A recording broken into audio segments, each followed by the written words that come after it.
I could invite those who are staying for the forum to gather, pull up a chair. We're going to get started.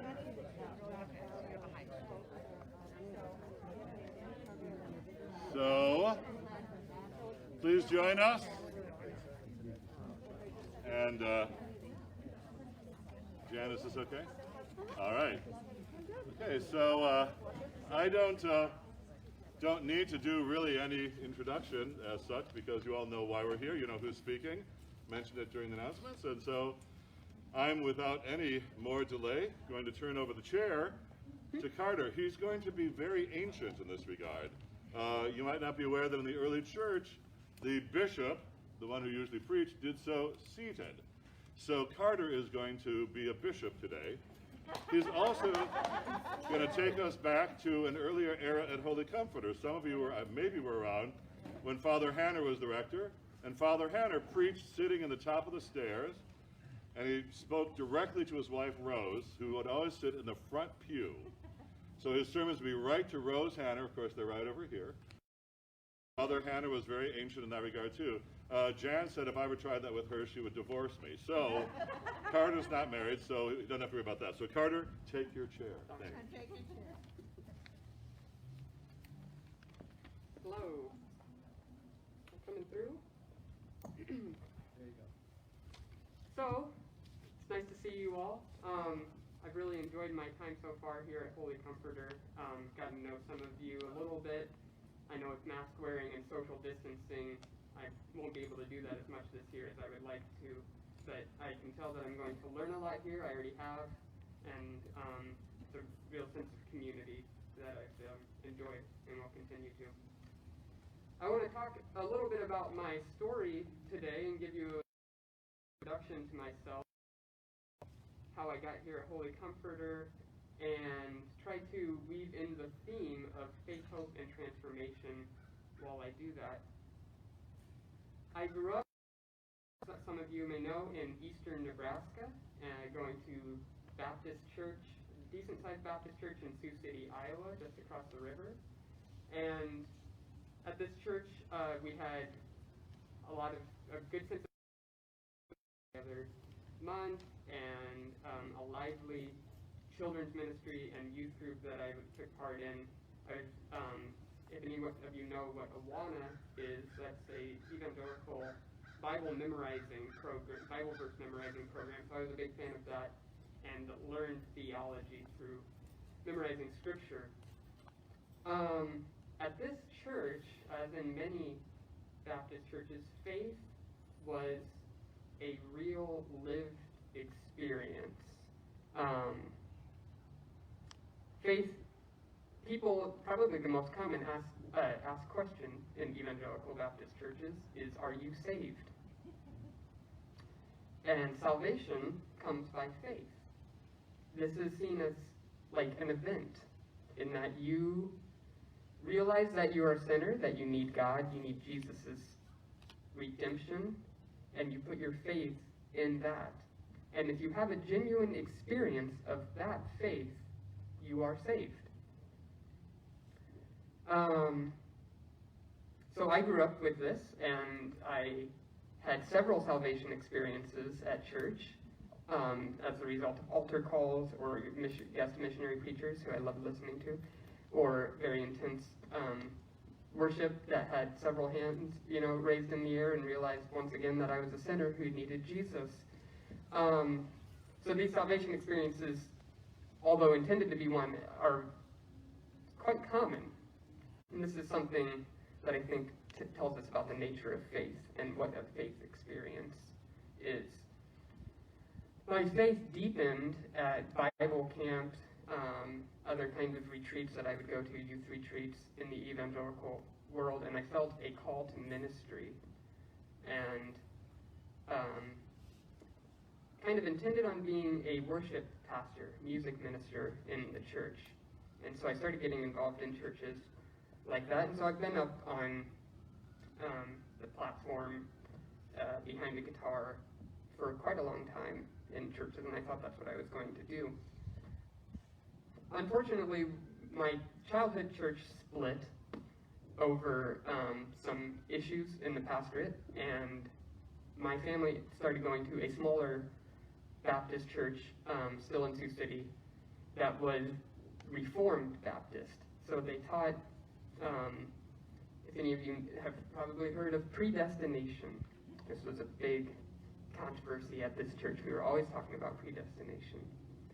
And so in this church, salvation gets backed up a step. Even though salvation is still by faith alone, and people probably still, we still did altar calls and people had genuine salvific experiences, the focus was not on a person's responsibility to respond in faith, but on God's initial grace that draws people to salvation. So in this Calvinist predestination model, God calls the faithful, and only the faithful, to himself, and those people are enabled by grace to believe.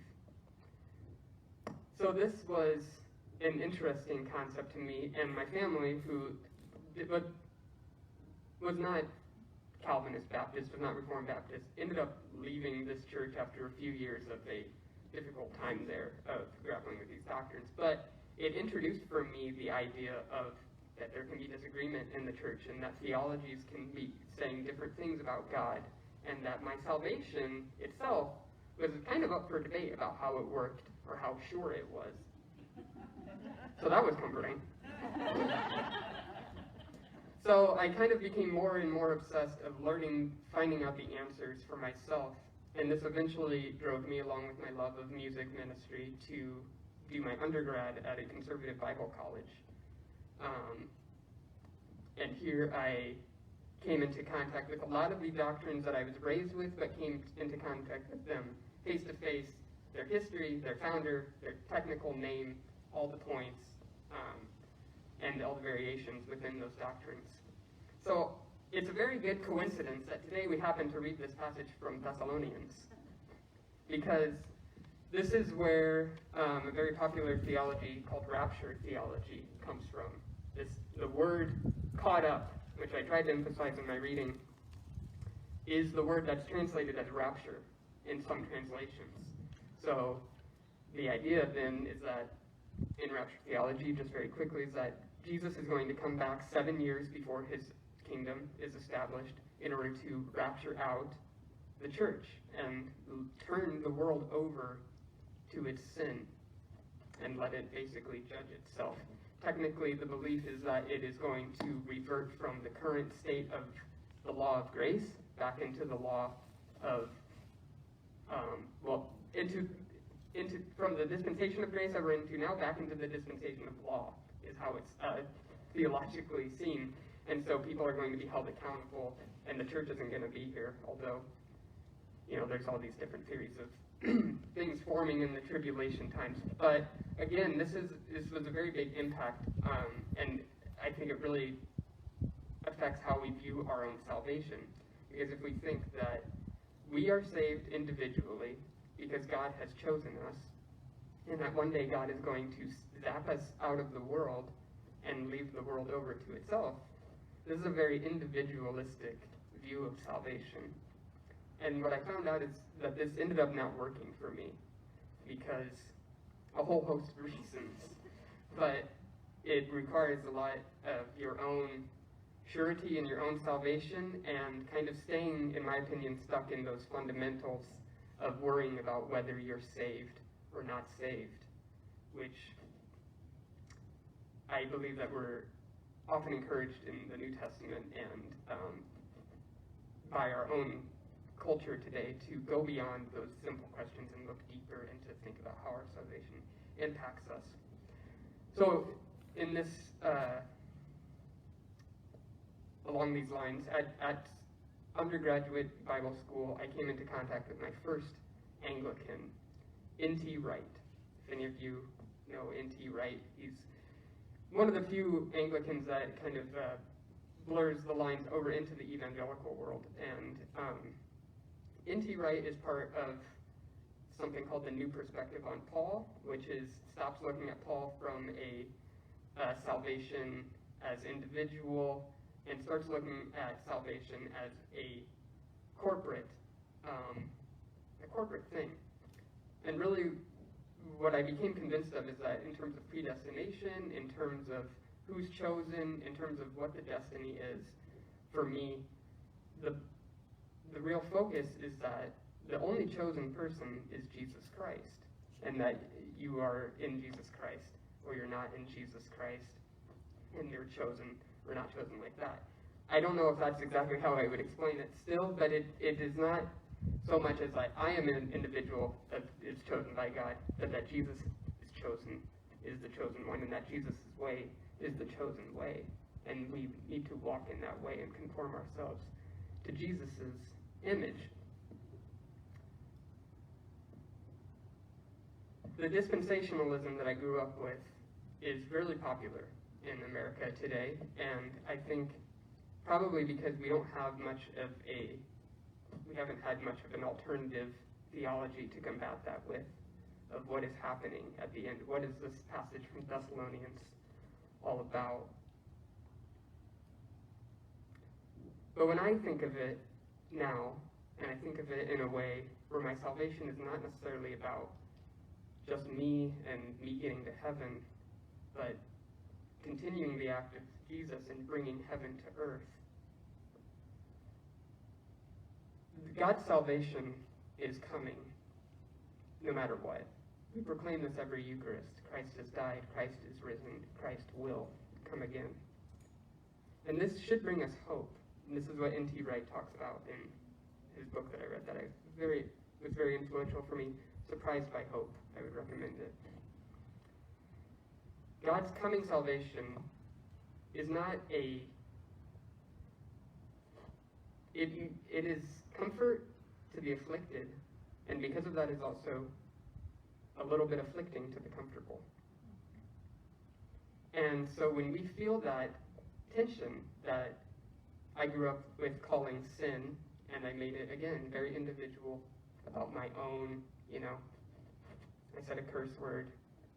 I, took an extra cookie when no one was looking. Instead, sin is these things that take us out of God's design for humanity. And I think we should begin to look at it more corporately. How are we failing as a people? And be ready to do that introspection.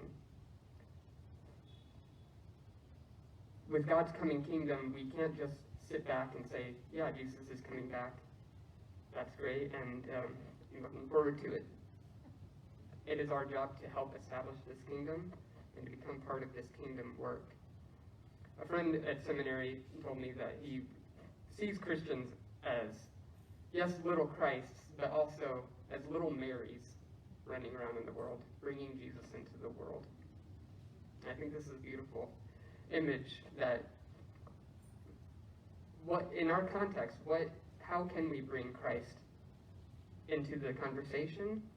Maybe not explicitly, but how can we always be trying to guide people into a way of love, into looking at each other as human beings, as Christ bearers? So I wanted to turn it over to any questions that you might have over my story, over things that I've come into contact with. And if not, I can continue rambling on. Pastor Heath. How did you end up at Garrett, and how did you end up at Thank you. So while I was at the undergrad school, which is no longer operating, unfortunately, I knew eventually that I was not going to be able to stay in the Evangelical Baptist tradition, and I started looking for other places to go. And First United Methodist Church in Omaha, Nebraska became my spiritual home after a while. And it was here that I came into contact with how the church can be interested in social issues, and how we can how addressing our own sin can be, for me as a white male, addressing my own whiteness, and addressing my own, the ways in which I have taken advantage of the patriarchy. And FUMC was also helpful for me in coming into a sense of peace about who I am, that God loves me no matter what, and that it's not necessarily about this eternal fear, a fear of this eternal judgment, that the life in Christ is about this life now and bringing Christ to others. This church, FUMC, was very good about seeing my call to ministry and getting me off to seminary within a very short time span. But at seminary, I hadn't been a Methodist for very long, and I continued to learn a lot about church history, a lot about liturgy, and a lot about the social issues of the church and how churches have responded to them. I probably would have ended up an Episcopalian anyways because of my love of liturgy and where I theologically see myself and how I prefer to express my spirituality. But the United Methodist decision to no longer allow LGBT clergy impacted me directly, and so I came to the Episcopal Church after that. And I went to St. Mark's at first and ended up doing my field ed there last year, and then found Holy Comforter this previous summer. Thank you. Alec. What are some of the tools that you find helpful as you seek to balance the comfort that you are saved and everyone is ultimately saved with the call to be a light to others? Yeah. Could you repeat that question for us? Yeah. So Alec asked, how do I balance this? And I was just talking about this yesterday with my little sister. How do I balance the inner spiritual life of seeing myself as a child of God, seeing myself as saved and responsible for bringing light into the world, and how do I balance that with the social obligation of serving and am I getting your question? Yeah. So this is a really hard balance for me, and I think that churches can begin to focus on one aspect or the other, or we as individuals can lose sight of one over the other if we focus too much on ourselves or too much on others. We lose steam, and we can't go forward. For me, the main practice, I guess, has been mindfulness, to calm down and to put myself back in the moment, to allow myself to be embodied, and to think of my salvation in this moment. What is it calling me to do? So it's taking myself out of that eternal question of, am I predestined? Can I lose my salvation? You know, all these big questions, and just bringing God into the moment, and bringing myself into the moment where I believe God is already. Father Parkin. I had to be inside for a minute, so I may have missed this. If you touched on this, please forgive me. Theology has resulted in conflict within my own extended family. What has been the sort of experience for you in terms of charting a different path than that in which you were raised or the rest of your family might still be following? And where do you find yourself in all of that? And if that's too sensitive and personal, forgive me. No, actually the first time that I went, the question was how have I been able to navigate my theological changes with my family, and how do I continue to exist with having theological difference with people that I love. And it's not just family, it's a lot of people back in Nebraska, and people that I grew up with in the church that obviously they didn't all become Episcopalian. Darn it. I know. Still time. And when the first time that I went to an Episcopal church and talked about it, my dad paused and asked, they still believe that you're saved by faith alone, or something like that.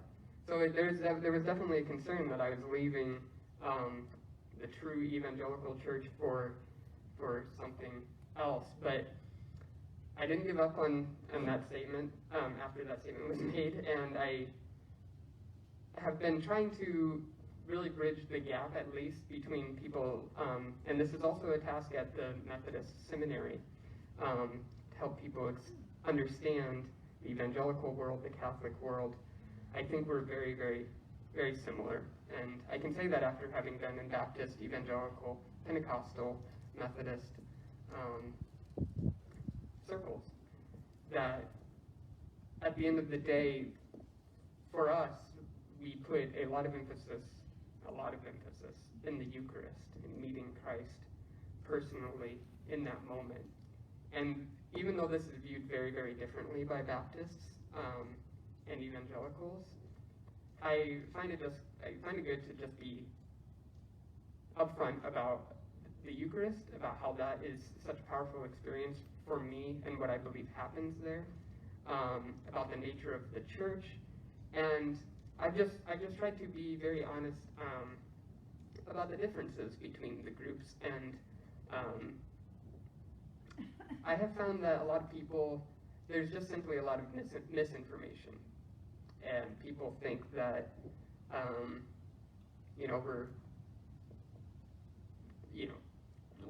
people don't know how obsessed we are with the Trinity in the Episcopal Church, how obsessed we are with, Jesus' death on the cross. I mean, we mention it every liturgy. We read from, like in the 9:15, we read Old Testament, Psalm, New Testament, Gospel. These are things that I found to be, people are like, oh, well, you guys are reading more scripture than us, the church. So it's looking at those things, trying to be upfront about the differences, but then pointing out, for us, this is what we, for what we see happening, and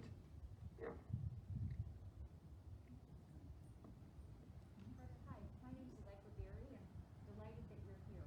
So Thank you. As you think about some of the goals that you have for this internship, can you share some of them with us and how you might help you? Yeah. The question was what kind of goals do I see for my internship here, and how I can see the congregation helping me in those. I love talking about theology and Bible, spiritual practice, so I am excited to possibly do some more adult education. But I also really like one-on-one relationships. I know that we can't form those as easily during this time, but perhaps we can get to know each other over a Zoom call, over email, socially distanced coffee, something of that nature. And I also hope to learn a lot, honestly, from Holy Comforter. One of the blessings here that I didn't get to experience at St. Mark's is that we have a decent staff. And Decent in size or quality? Careful how you respond, Carter. Yeah, it's a great staff. I mean, there's multiple clergy, multiple multiple lay staff. It's so in a time of coronavirus pandemic, this is going to be a good place for me to learn how these things are navigated, and how to navigate challenges and crises as a team. Could you also say about your interest in intentional community? Oh yeah. Father Barkin mentioned that I have a big interest in intentional community, and we can talk about this at some length another time. I am slightly considering the monastic life, but I see a lot of intentional community here at Holy Comforter, and no matter where I go, I try to plug myself into these communities that are available. So whether it's the men's Bible study or the Monday prayer group, those are other parts that I see myself being engaged here, and I'm really grateful that you have these ministries. Can you define what you mean by intentional community? Well, I guess intentional community for me, I find it's just a group of people that has committed to come together regularly or agreed to share their lives genuinely. That they're not necessarily, I mean, this church, every church is an example of an intentional community, but sometimes, and after the small Reformed Baptist church split growing up, my family ended up going to a mega church where there's a lot of people, but not very much sense of community. You kind of just slip in, choose between hazelnut, French vanilla, caramel coffee, you know, and go check out the big screen. But yeah, so I'm very drawn to, even if it's, I mean, for an example, at St. Mark's, when the coronavirus hit, we went right to, I think you guys did Zoom. Yeah. Yeah, so it was a little awkward, but I mean, that was very meaningful to me that everyone was willing to, you know, just risk looking like fools, having a kind of clumsy experience of the liturgy, but it's just, that was, for me, that's an example of intentional community even. We were never foolish here. Of course. Yeah, never playful. Yeah. Where do you go from here? From the Methodist seminary, but the Episcopalian vision or destination? Mhm. So what happens next? My next steps will be to return to Nebraska and to get plugged into the diocese there. I'm not sure what the situation will look like in terms of the pandemic when I get back. But I've realized over the last few years that I need to spend some time and allow myself to be a layperson in the Episcopal Church.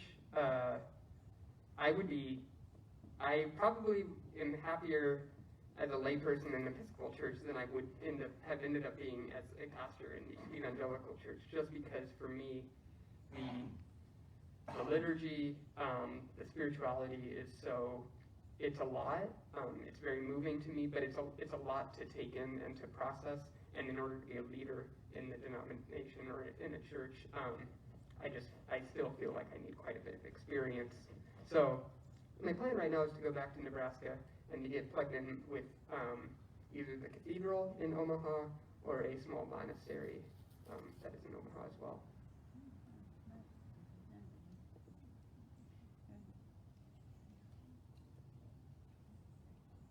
If there's time for one more Yeah, please. another question. As you know, we have an election for bishop of Chicago underway, just more or less starting as opposed to hopefully ending. As you think about what a leader at that level, how they could best contribute to the diversity that represents the Diocese of Chicago, do you have any suggestions? You should vote for. No, now that I'm in the bishop's chair, like Jason said, I have not really gotten to know the diocese probably as well as a lot of you do, but I think the church is at a very crucial time where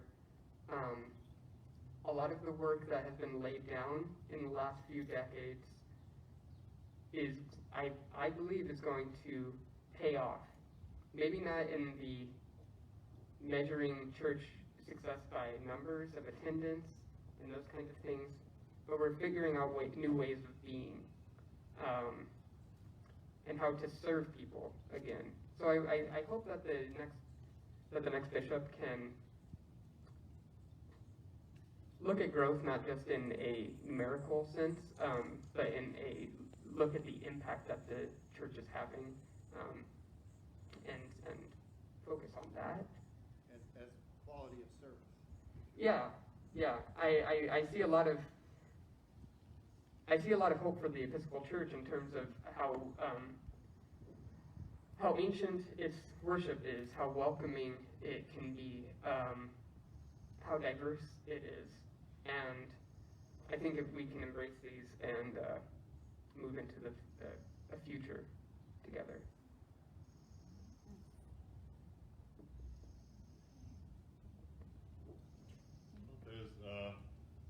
There's any other questions? I don't want to cut things off, but we're fairly close. I don't have a question. I would like to thank you.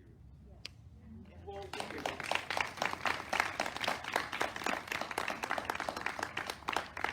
as usual, Bill is a step ahead of me because that's exactly what I was going to do. I've spent a third of a century following Bill. So, Carter, thank you very much. I hope this gave you a little more of a sense of who Carter is, and as I really would encourage you, in fact, as he said, Carter would love to, have a virtual conversation or cup of coffee, at Starbucks, socially distanced. We do have a committee that has, because the rector has been slow in calling that group together, who will be meeting with him one-on-one and as a group over these next several months. But that doesn't mean by any stretch that if you want to know more, if you want to hear more about the theology that might be fairly alien to you about rapture and predestination and so forth, figure out how you factor into all of that. Carter knows more about that than most anybody around here does. I think Chris has a lot of experience, of course, from his background as well.